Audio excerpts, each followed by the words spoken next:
Shri p.chidambaram.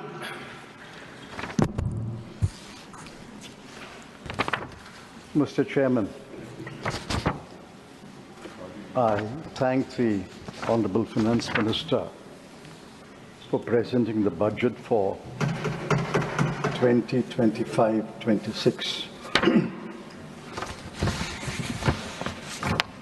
There ought to be a philosophy behind the budget, but I cannot divine one in this budget. I shall not attempt to do so, because after going through the budget speech and the budget numbers, I believe there is no philosophy behind the budget. It is obvious that the budget was politically driven. I shall not elaborate upon that, but I congratulate the Finance Minister for achieving one of her objects a couple of days ago. Congratulations, Finance Minister. I would like to start on an unusual note. The Finance Minister's asked this House to appropriate 20,517 crore for the Ministry of External Affairs. Usually the MEA does not figure in a budget speech, but I want to start with the MEA. Well, I'll tell you why. In 2023-24, the past year, we allocated 28,915 crore. In the current year, the revised estimate is 25,277 crore, almost 3,600 crore less in the current year. And for next year, the Finance Minister is asking for only 20,517 crore, another 5,300 crore less. I wish the External Affairs Minister is here. I suspect that, and I hope not, I suspect that the Finance Minister is doing a Elon Musk on the External Affairs Minister. Somebody must explain. Are we shrinking our world presence? Are we closing down embassies? Are we closing down consulates? Be that as it may. A more serious aspect of the MEA. MEA stumbled badly in the last week, and I say that with responsibility. It's now clear that the United States informed India about the deportation.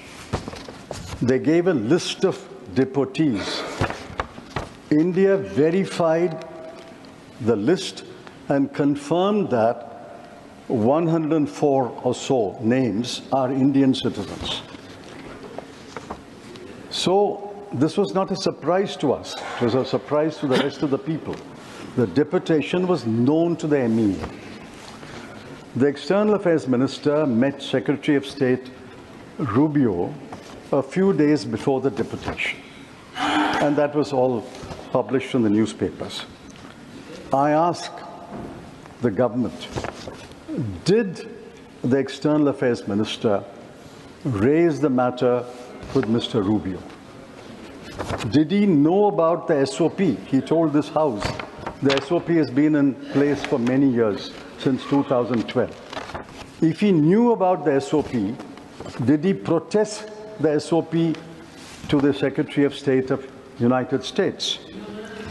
Did he know about the SOP requires them to handcuff, tie the legs with ropes and mask? If he knew about it, did he protest to Mr. Rubio? If he did not protest, why did he not protest? And the most important question, Did the External Affairs Minister? Are you yielding? Are you yielding? I'm not yielding. I'm only stating on basis of what he said. He can reply later. Did the External Affairs Minister? He can reply later. Sir, did the External Affairs Minister offer to Mr. Rubio, we will send an aircraft to bring our Indian citizens back? Yes. Another serious matter, another list of 483 Indians who have been identified as illegal immigrants. I don't know when the deportation will take place. I ask a specific question. Will the government send an Indian aircraft to bring back the Indian illegal immigrants?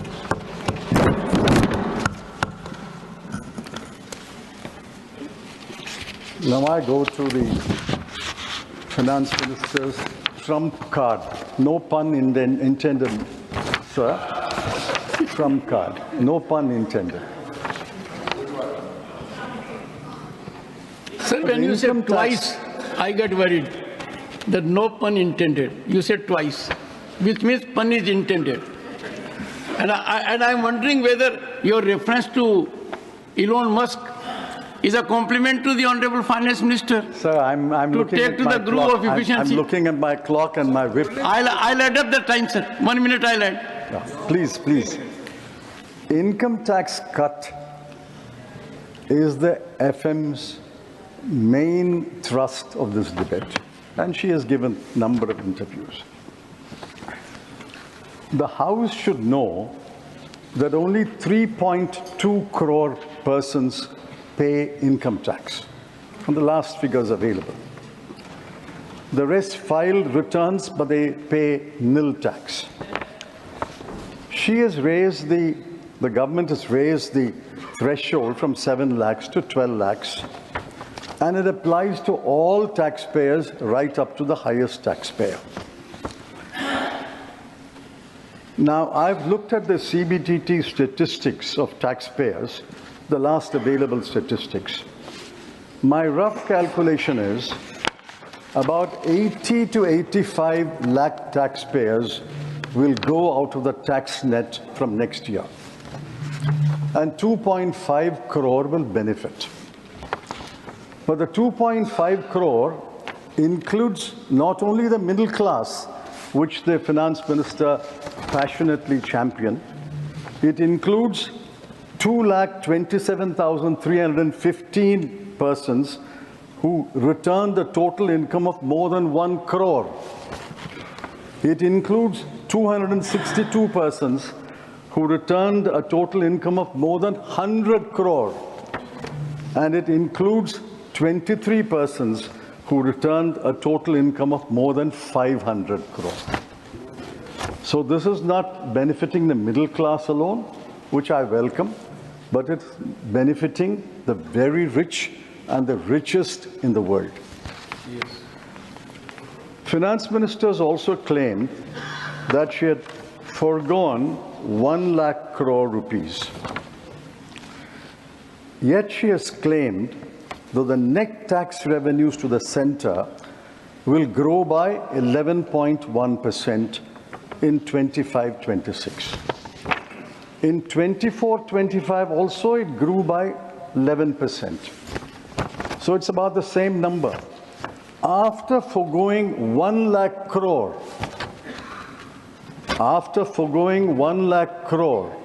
in this budget, how does she claim that the net tax revenues to the center will grow by the same 11%? This is pure magic, not mathematics. I will reserve how this magic unfolds, and I will comment on it later.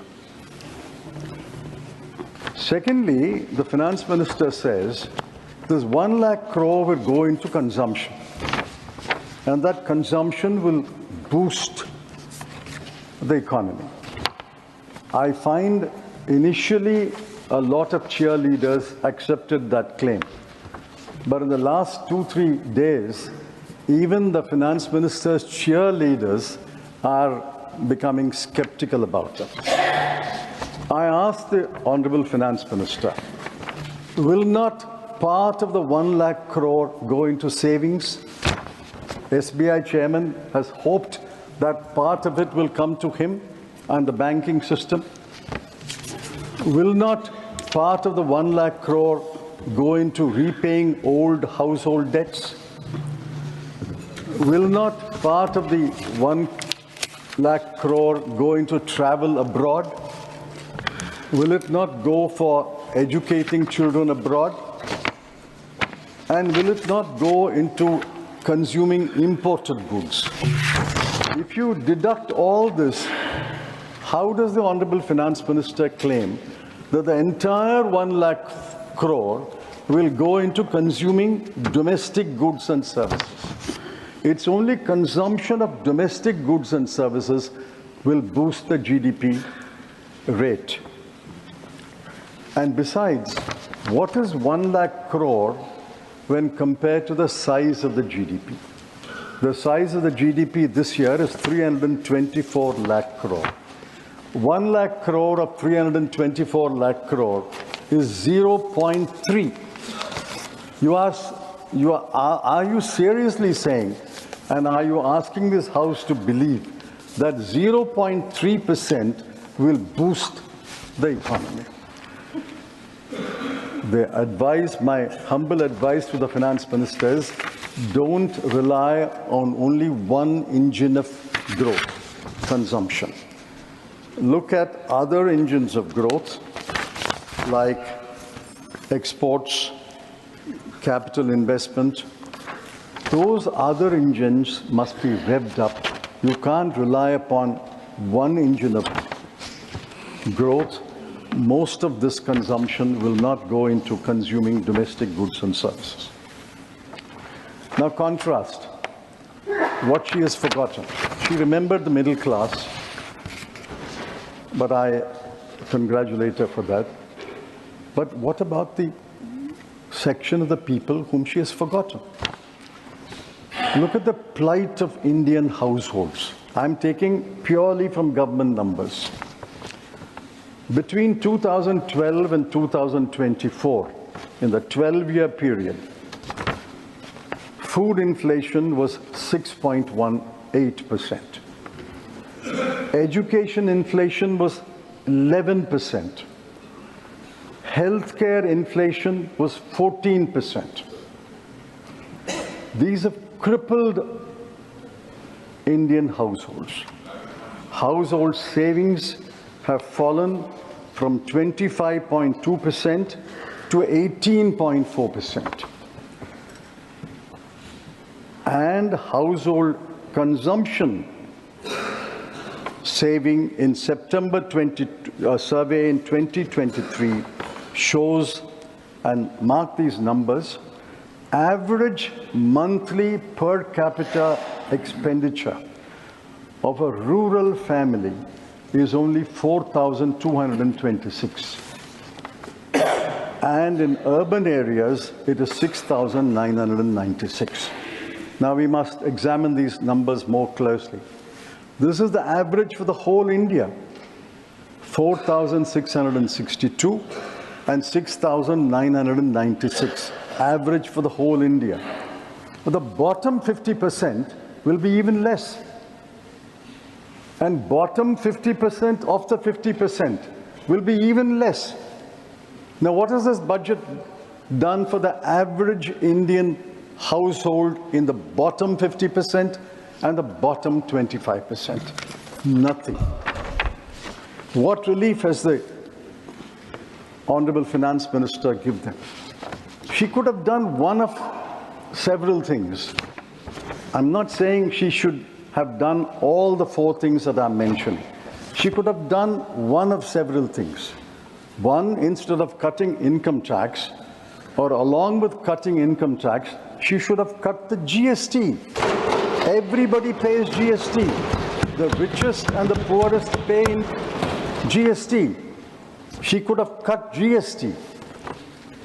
She could have cut the tax on petrol and diesel. Everybody indirectly or directly uses petrol and diesel. She could have increased the Maganrega daily wage. She could have increased that rate because the poorest are the ones who are going to Maganrega work. And she could have raised the statutory minimum wage across the board under the Minimum Wages Act. That would have benefited thousands and thousands of labour. She did nothing, but she was focused on income tax and she was focused on the Delhi election. Let me turn to another subject. The most gravest challenge facing the country is unemployment. I think all of you will agree, unemployment is the gravest challenge. Even the treasury benches must agree. Now, the periodic labor force survey, popularly known as PLFS, concluded that unemployment rate is 3.2%. Now, if the unemployment rate is 3.2%, and that the economic survey also repeats that, if the unemployment rate is 3.2%, I'm sure the London School of Economics, as well as every other university, teaches us that any unemployment rate less than 5% is equal to full employment. I won't get into the intricacies. If unemployment rate has fallen to 3.2%, why should we worry? We should all be happy because it's full employment according to economic theory. The same PLF says youth unemployment is 10.2%. The same PLFS says graduates unemployment is 13%. If youth unemployment is 10.2 and graduates unemployment is 13, how does it conclude that the total unemployment rate in India is only 3.2? For every job, for 100 jobs, there are 1 million applicants. For 1,000 jobs, there are several million applicants. The economic survey, sir, I quote, we need to create 78.5 lakh non-farm jobs every year until 2030. I asked the Honorable Finance Minister, what is her plan? What is the way forward to create 78 lakh non-farm jobs between now and 2030? They will be in government until 2029. So the bulk of the period is their government. They should tell us clearly a path to create 78 lakh jobs every year until the end of the government.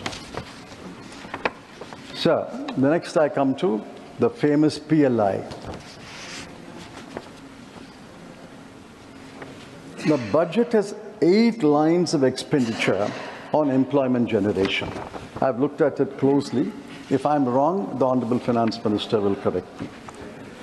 There are 5 lines of expenditure under PLA. There's 1 line of expenditure called New Employment Generation Program. There is 1 line called Prime Minister's Employment Generation Program. There's 1 line called Skill India. I don't know the differences between these acronyms. What is the difference between Prime Minister's New Employment Generation Program and the New Employment Generation Program? We don't have a new PM, we have the same PM. On the 8 lines in the current year, mark these numbers, sir.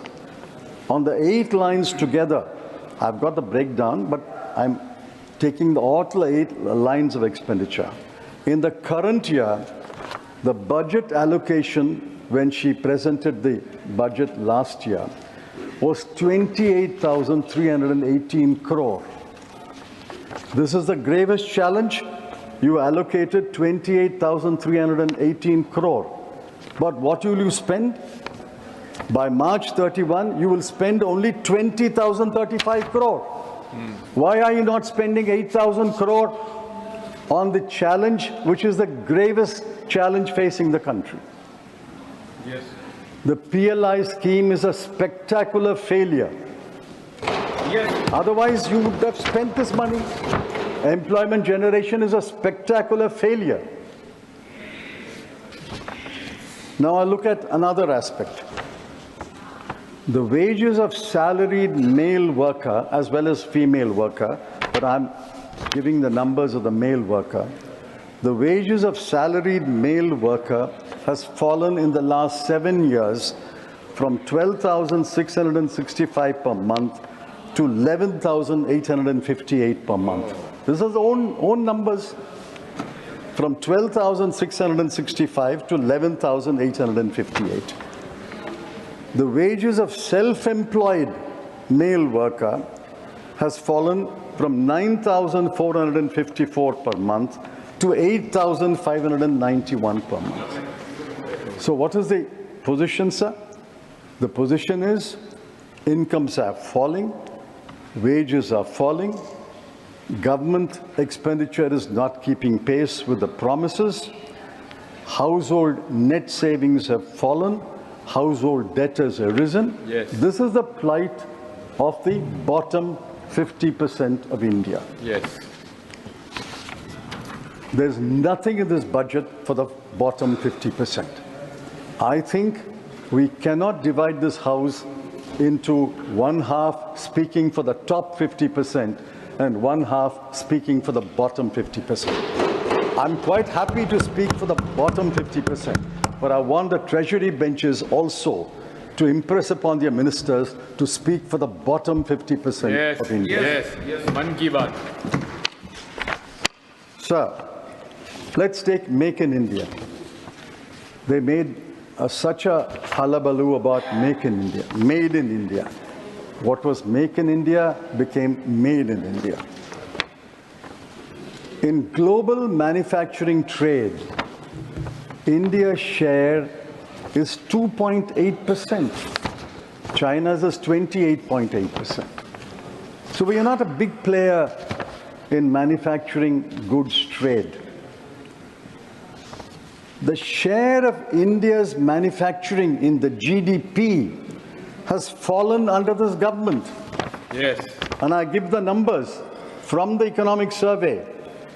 2014, it was 15.07%. 2019, it has fallen to 13.46%. And 2023, it is 12.93%. These are the numbers of the World Bank. Economic survey has proportions in the GVA, but that has also fallen from 17% to 14%. So manufacturing as a proportion of GDP has not increased under this government. So manufacturing is a spectacular failure. PLI is a spectacular failure. So what has this government got to boast about after the last 11 years? I come to my penultimate point. Now, budget is about numbers. I don't want to burden the House with numbers, but I have to mention some numbers, because the budget is about numbers. Now, the FM, Honorable FM, claimed in a number of interviews that she has not only met the fiscal deficit target, but has improved upon the fiscal deficit target. Absolutely true. If you look at the numbers, 4.9, achievement was 4.8. But how did she achieve this 4.8? She cut capital expenditure by the central government by 92,682 crore. Not revenue expenditure, sir. Capital expenditure by the central government was cut by 92,682 crore. She cut the grants in aid to states for creating capital assets, that's another form of capital expenditure, by 90,887 crore. So total cut in capital expenditure by the center and the states, I'm not apportioning blame, but the center and the states in the current year will be 1,83,569 crore. By cutting capital expenditure by such a humongous amount, she saved on the fiscal deficit 43,785 crore. I can understand if she has saved on the fiscal deficit 1,83,000 crore. It is bad policy, but I will understand. But after cutting 1,83,000 odd crore, she saved about 44,000 crore. Is it good policy? I don't know. Is it good economics? I say no, it is not good economics. Yes. You can't cut capital expenditure and compress your fiscal deficit and say, I have met my fiscal deficit, I've improved my fiscal deficit. On the expenditure side, I want honorable members, all of us are concerned, to look at these numbers. Where are the cuts followed? On health, 1,255 crore. On education, 11,584 crore. On social welfare, 10,019 crore. I wish the Agriculture and Rural Development Minister was here. On agriculture, the cut is 10,992 crore. On rural development, it is 75,133 crore. And on urban development, it's 18,907 crore. Why do you make these cruel cuts? There are other unkind cuts. I won't give the numbers. On Poshan, Jal Jeevan Mission, National Social Assistance Program, Pradhan Mantri Gram Sadak Yojana, Crop Insurance Scheme, Urea Subsidy, PM Garib Kalyan Yojana. In all these programs, there have been cuts. The most cruel cuts are, I hope I'm pronouncing this correctly, sir, Anusuchit Jati Yojana. Anusuchit Jati Yojana. 1,340 crore has been cut. Young Achievers Scholarship, 455 crore. Post-Metric Scholarship for Scheduled Caste, 860 crore. Program for Development of Scheduled Tribes, 670 crore. You cut money for Scheduled Caste, Scheduled Tribe, and Anusuchit Jati. And you say, I have reached my fiscal deficit, I've improved my fiscal deficit. Look at the grand announcements in this budget. One grand announcement was Urban Challenge Fund, para 58 of the budget speech. I was impressed. Urban Challenge Fund, 1 lakh crore was announced. What is the allocation? 10,000 crore. Jal Jeevan Mission, para 55 of the budget speech. Jal Jeevan Mission says, we have provided water to 80% of the population of India, and we will provide for the remaining 20%. We are therefore extending the scheme. The budget estimate for the current year was 70,163 crore. Actual expenditure is 22,614 crore. I mean, this is pure magic, sir. You don't spend 1/4 or 1/3 of your money, and you claim that everybody has been provided water. Now I come to my last point. Sir, you will give me 1 more minute. I would, sir, I would. I'd undertake it. Yeah. Now, what did the CEA say? The Chief Economic Advisor is an reasonably autonomous office. I'm glad the Honorable Finance Minister has given him the freedom to speak his mind and to be frank and forthright. I congratulate the Honorable Finance Minister in the end for that also. What did he say? Get out of the way. Yes. It's all we are saying, get out of the way. In a different context. Deregulate. Deregulation drives growth. Work towards giving to people back their agency and enhancing the economic freedoms of individuals and organizations. What is the response of the Honorable Finance Minister? To get out of the way and to deregulate, her response is to announce in the budget speech 7 new schemes, 8 new missions, and 4 new funds. Now, where will the money come from these schemes and missions and funds? I don't know, because there's no allocation. Sir, in conclusion, I want to say this. Half a minute. Governance is in the present. There is a government, but I'm sorry to say there is little governance. There is no philosophy, therefore no policies. In 1991, we faced a graver situation. There was a man entered this parliament, entered the North Block. Yes. He had an economic philosophy. Yes. He followed it with policies that required wisdom and farsightedness.